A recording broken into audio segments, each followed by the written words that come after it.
Fala, minha gente. Aqui é o Rodrigo. Eu sou graduando em Filosofia pela Federal do Paraná. Eu tô aqui com vocês hoje para tratar desses dois textos do Platão, né, o Hipias Maior, né, um fragmento, na realidade, desse diálogo socrático que o Platão vai redigir, e o fragmento da República, né, especificamente o fragmento do livro 10, né, esses dois textos que vão comparecer no vestibular, agora desse ano, da Federal do Paraná, e que eles estão disponíveis online nessa antologia de textos filosóficos, então vocês podem facilmente acessar eles aí para caso tenham a oportunidade de lê-los. Eles já foram tratados aí nas últimas edições da revista Sísifo, que vocês podem acessar online também, mas eles também vão ser tratados agora numa nova edição, que é para ser lançada agora no final do ano. Mas vamos agora então tratar propriamente desses dois textos, né, que lidam com o problema do belo e das cópias, né. O Hipias Maior, ele vai estar justamente lidando com o problema do belo, em específico, né. Sócrates vai recorrer a Hipias para resolver essa questão para ele, né. Bom, já que Hipias é um sofista aí que se diz saber tudo, né, diz aí então, irmão, o que é o belo, né. É assim, basicamente, que Sócrates vai estar abordando Hipias, né. Claro, uma linguagem um pouquinho vai ser buscada, mas ele vai procurar Hipias justamente para resolver essa questão para ele, né. Bom, Hipias, então diga lá o que é o belo. Isso a gente vai ver no diálogo que Hipias não consegue resolver isso muito bem, não. E no caso da República, né, a gente vai ter então um tratamento de qual que é o lugar das artes imitativas na cidade, né? O que elas fazem, se elas cumprem justamente com a função de almejar uma verdade, né? E a gente vai ver que na realidade elas não conseguem fazer isso, inclusive elas distorcem a verdade. Mas vamos direto aos textos então, que a gente tem algumas imagens, né? Sócrates ali que está aqui do meu lado, pensativo e tal, com a cabeça baixa, né? É aqui uma imagem de Platão, né? Que redigiu esses textos. Mas vamos lá então. Eu vou acompanhar brevemente aqui o texto com vocês, tá? Aqui a gente tem o texto do Hipias Maior, né? Ele tem 4 páginas. E o que é crucial para a gente entender é que Sócrates está justamente indo atrás de Hipias para que ele responda o que é o belo, né? Vejamos, poderás dizer-me o que seja o belo? Né? E o Hipias não... Vocês vão ver aqui que ele vai se embananar um pouquinho na resposta, né? Hipias vai querer dizer para Sócrates que o belo é uma bela jovem. Mas Sócrates não vai admitir muito bem essa resposta, né? Antes ali no texto ele estava perguntando também a justiça, né?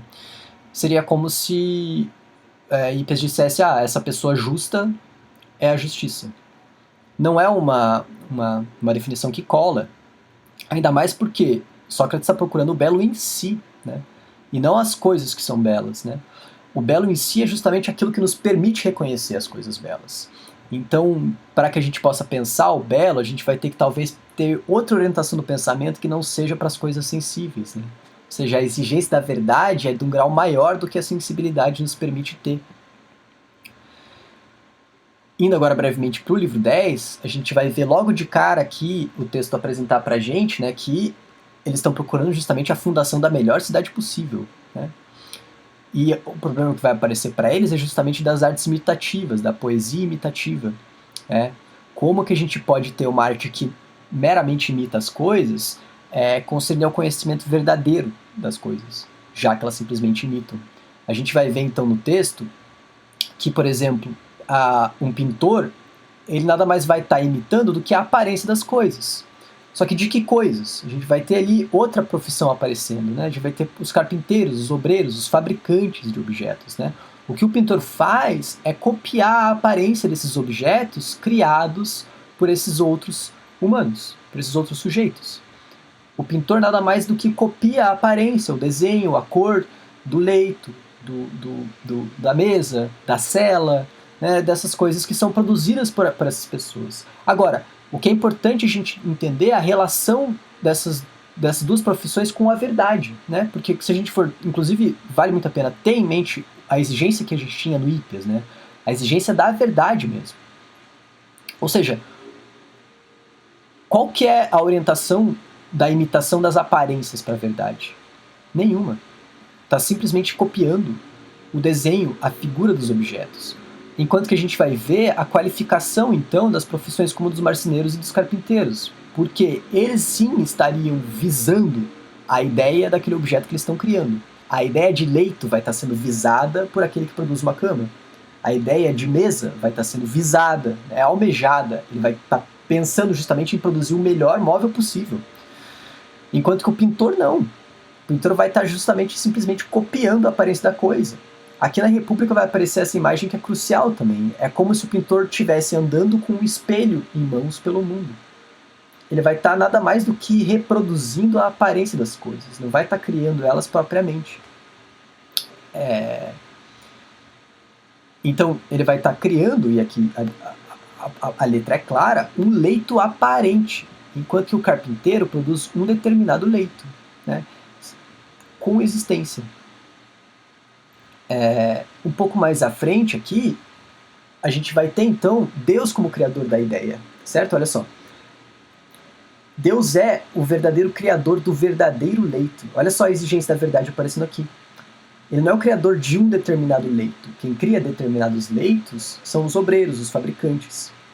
E olha só a condição que isso vai colocar as artes visuais e as artes poéticas. Elas vão estar simplesmente reproduzindo determinadas coisas, sem qualquer orientação para o que elas são em verdade. Né? A mesma questão também que parece um pouquinho conturbada, mas vai aparecer também nas obras poéticas, só que agora não mais em relação aos determinados objetos, mas agora em relação às virtudes, a perfeição do humano, as qualidades dos homens. Os poetas eles vão estar redigindo textos acerca dessas coisas sem conhecê-las propriamente, sem conhecê-las absolutamente. Isso pode justamente criar distorções para os jovens que estão sendo educados na República. Pelos jovens não terem um conhecimento muito claro do que é a verdade, quando aparecem essas produções distorcidas, eles não têm o parâmetro ali para saber entender, bom, opa, isso aqui é uma imitação não muito bem adequada com a verdade, com o vício, com a virtude, né? Então isso não vai ser muito legal para a cidade, para a República.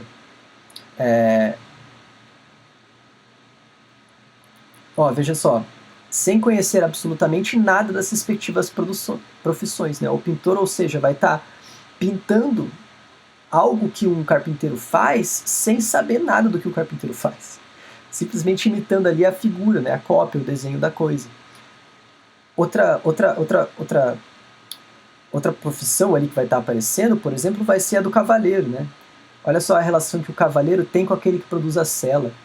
O cavaleiro usa a sela de quem produz. E, portanto, ele conhece o que é uma sela boa e o que é uma sela ruim. Então, o cavaleiro pode ter uma troca ali com aquele que produziu a sela. E, assim, ambos vão poder, na cidade, se aproximar cada vez mais da verdade. Novamente, olha um lugar em que supõe aquele que está simplesmente pintando uma sela. Né? Coloca num lugar que está distanciado, e aqui a letra do texto vai ser bem clara, a 3 graus de realidade.